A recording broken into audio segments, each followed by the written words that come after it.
Máquinas Inútiles es un proyecto de investigación, creación de interdisciplina escénica y surge a partir de conocer este concepto de máquinas inútiles, que era una serie de máquinas que distintos artistas, investigadores, científicos y desarrolladores de tecnología a lo largo de un periodo de años pues han utilizado esta idea básicamente para crear máquinas en las cuales su funcionamiento o su objetivo final es desconocido, pero en el proceso de creación aparecen problemas a resolver y se devela cierto conocimiento. Investigando aparece dos artistas que llamaron mi atención. Por un lado, Bruno Munari, con una serie de móviles a los cuales llama máquinas inútiles, y sobre todo de Munari me interesó su abordaje sobre las máquinas inútiles, que básicamente era un imaginario en el cual resolver problemas a partir de cosas sin sentido y digamos con una perspectiva crítica sobre lo productivo. Y por otro lado, aparecen las máquinas de Minsk, de Marvin Minsky, que es una máquina inútil que creo que es una metáfora del sistema capitalista, ¿no? y un poco de la historia que estamos viviendo y atravesando como resultado de muchos años de vivir en este sistema, ¿no? O sea, una vez que se enciende esta máquina, su mecanismo, su objetivo final es apagarse a sí mismo. Y con ello vinieron como distintas ideas de trabajar con objetos en desuso, que ya no fueran en algún sentido productivos, ¿no? Y ahí también en esa investigación como que surge de observar que en distintos campos como que hay una tendencia a volver a la estética vieja, al objeto antiguo, y que vuelven desde un lugar, si bien estético, también me llamaba la atención que quizás hay algo social, político o alguna otra carga que también viene con esa necesidad de traer de vuelta lo viejo, ¿no?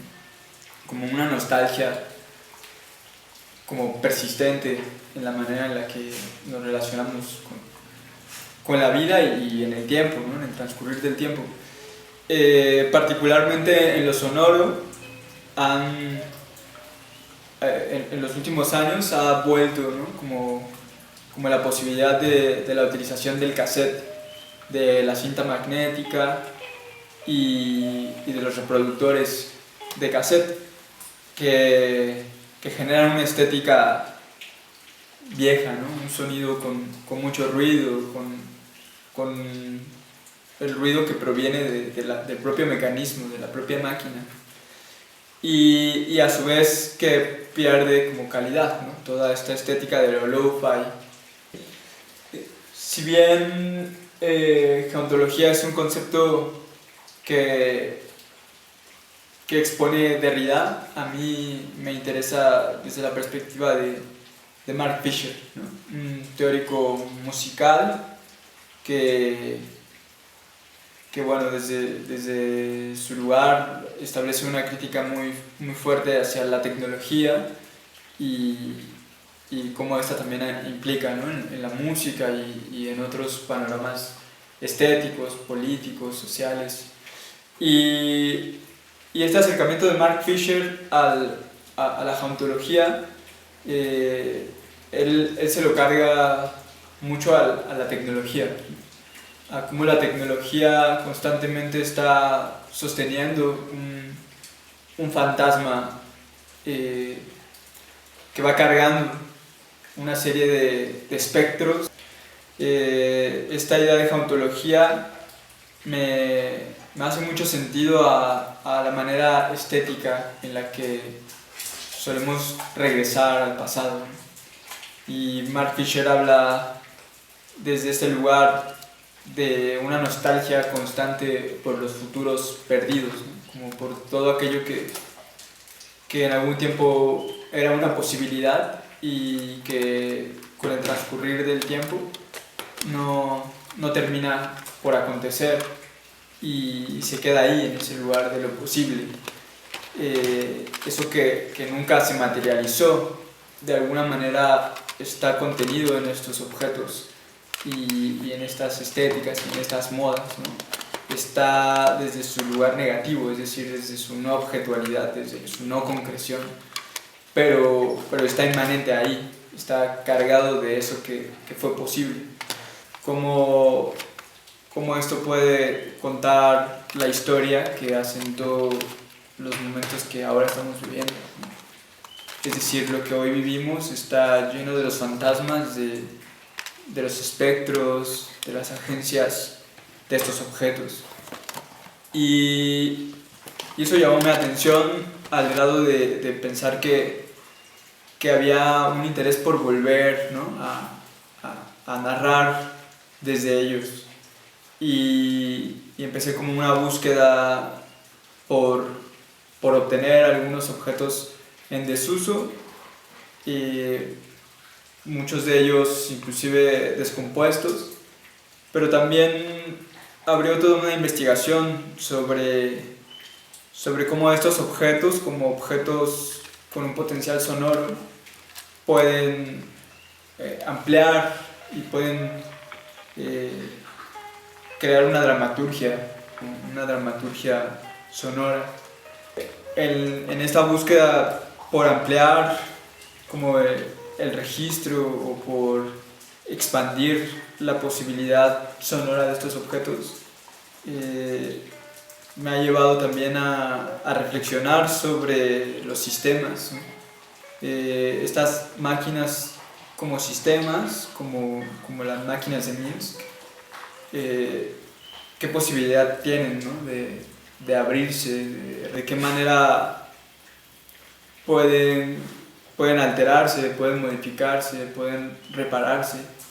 Y eso me ha llevado a reflexionar de qué manera esas acciones que se han olvidado, como reparar, antropológicamente nos afectan, de qué manera como sociedad y como especie dejar de performar la reparación nos implica como para no reparar no solo las tecnologías, los objetos, sino las relaciones, no reparar nuestra manera de ser entes sociopolíticos, ¿no? Y por supuesto eso tiene una perspectiva crítica que pretendo en esta manera de relacionar y de aperturar los vínculos entre los objetos y entre las acciones en un espacio escénico.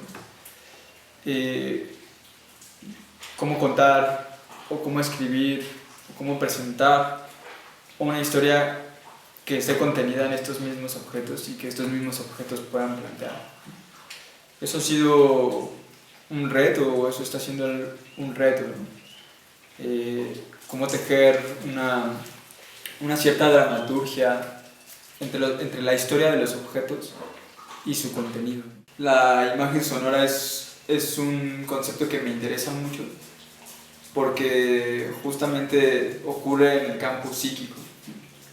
Cuando hablamos de una imagen sonora, hablamos de algo que no está ocurriendo y que quizás nunca fue realmente una imagen, algo que se visualiza, ¿no? Sino que viene a construirse en el espacio psíquico a partir del fenómeno sonoro. Es decir, quizás es algo que nunca hemos escuchado, pero que en nuestro imaginario aparece como si lo hubiésemos escuchado.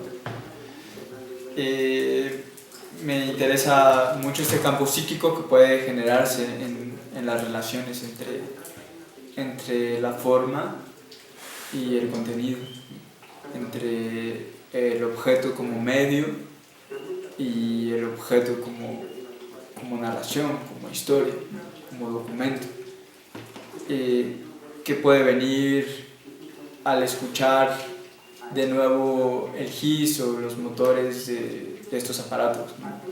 O que puede volver como imagen al escuchar una canción de los 90s o al mirar de nuevo una noticia de los 80s o a presenciar de nuevo comerciales e información que quizás en algún otro momento consumimos de forma inconsciente y cómo esas relaciones pueden dar sentido del mundo actual, del mundo que vivimos ahora.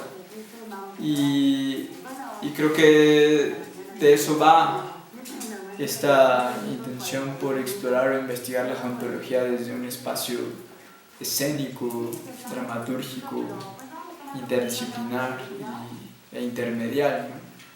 Como estos objetos, estos aparatos, estos dispositivos pueden construir un sentido y una experiencia que pueda mostrar y presentar y reflejar el mundo en el que vivimos ahora, ¿no? A partir de analizar y de permitirse afectar por materiales del pasado, ¿no?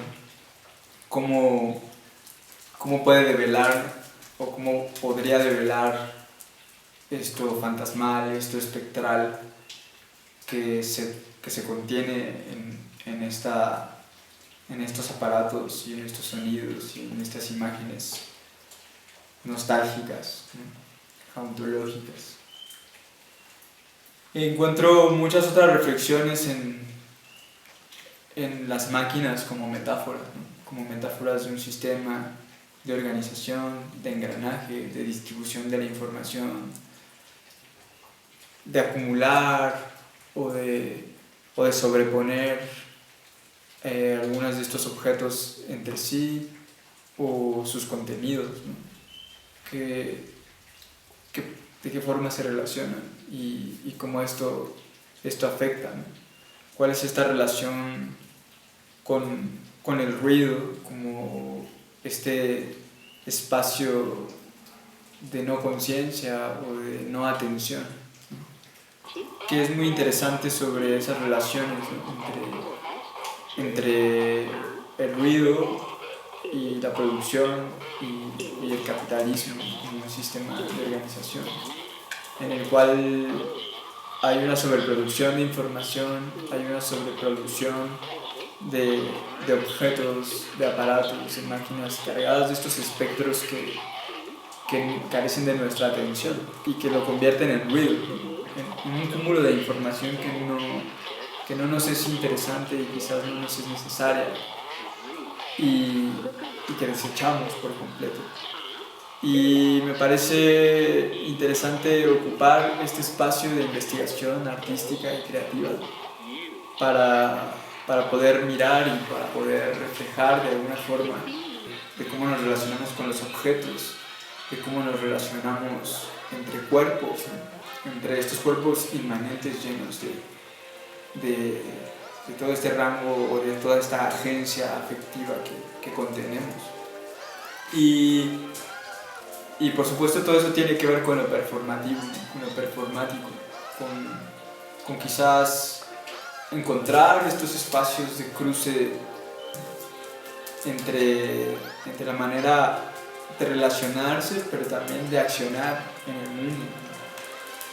Y en ese sentido hay pequeños gestos y pequeños guiños de los cuales en esta investigación he podido abordar, ¿no?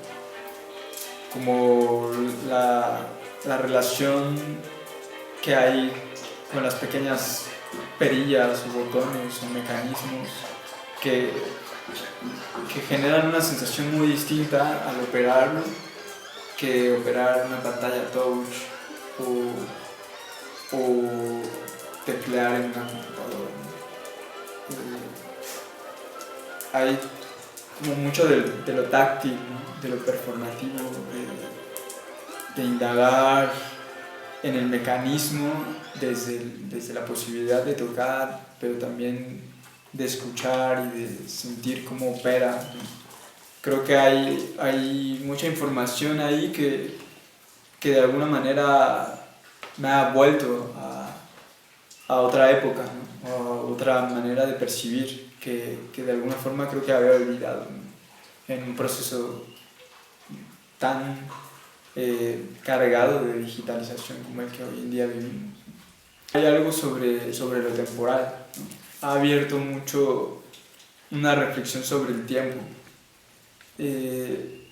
Por ejemplo, en estos cassettes, una manera de hackearlos, de alterarlos, de modificarlos, es crear loops de cinta. Y esto ha abierto dos perspectivas temporales, ¿no? Una perspectiva lineal que mostraría una serie de sucesos que llegan a un final y de alguna forma funciona como metáfora de esta sensación de aceleración y de progreso con la que hemos abordado el capitalismo, ¿no? Y por otro lado, el loop como una rueda o como algo que es cíclico y que carece de un principio y un final, sino que siempre vuelve y se repite.